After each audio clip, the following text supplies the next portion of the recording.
What's the difference between the simple past tense and the present perfect tense?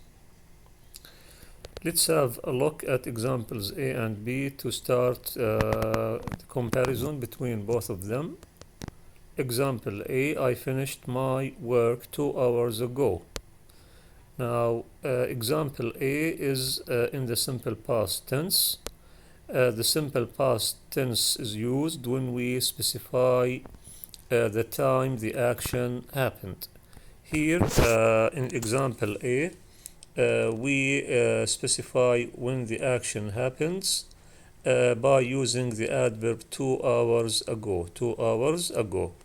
So ago is an adverb that is used to indicate that an action happened in the past. If you look at example B, it says I have already finished my work. I have already finished my work. Now, example B is also an action that happened in the past.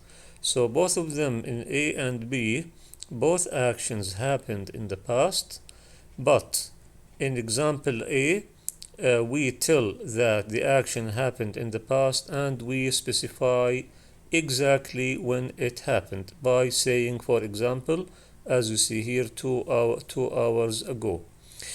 Example B, it means also the past. I have already finished my work. It means that the action happened in the past, but we didn't specify the time the action happened. Another thing is that the present perfect is usually related to the present tense. The action that happened in the past usually has an effect on the present. When I say I have already finished my work, this is related to something in the present. For example, I ask someone, maybe my child, I tell him or her, go do your homework. And so here I expect that they haven't done their homework. So here in this case, they tell me, one of them says, I have already finished my work. Let's have a look at example C and D. Example C, I was in Europe last year. Again, here in example C, we are using the verb of to be was, like I was in Europe, simple past, because we are using the adverb last year, 3 years ago, in 2006, in 2008, and 2010. Or sometimes we can use a simple past clause or a time clause, like when I was 10 years ago. I was in Europe when I was 10 years ago. So as you see in all of the simple past tense sentences, we use or we specify the time using past time adverbs. If you look at the present perfect sentence in example D, it says I have been in Europe. So look at the difference between the two verbs, I was and I have been.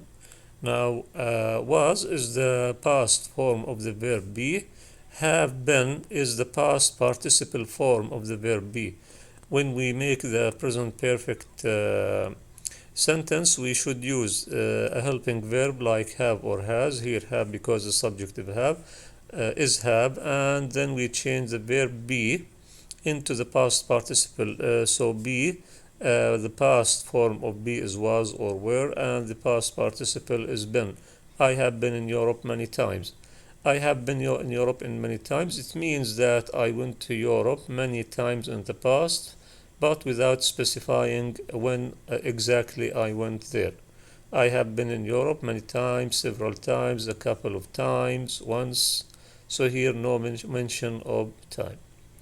Let's have a look at the last two examples, E and F. Example, E Ann was in Miami for 2 weeks. As you see here, in both examples, we're using the preposition the adverb for here in examples E and F. This is to tell you that we can also use for in the simple past. We don't use it only in the present perfect. Actually, we use it in any tense. So here Anne was in Miami for 2 weeks. Here, as you see, when I say Anne was in Miami for 2 weeks, it means that the action happened in the past, but maybe not in the near past. I could specify the time more and say, for example, Anne was in Miami for 2 weeks last month or for 2 weeks last year, and so on, if you want to be more specific. But this means also that I can say it as it is in this example. Example F, Bob has been in Miami for 2 weeks. Now here, the meaning is different. When I say Bob has been in Miami for 2 weeks, it means that he is still in Miami.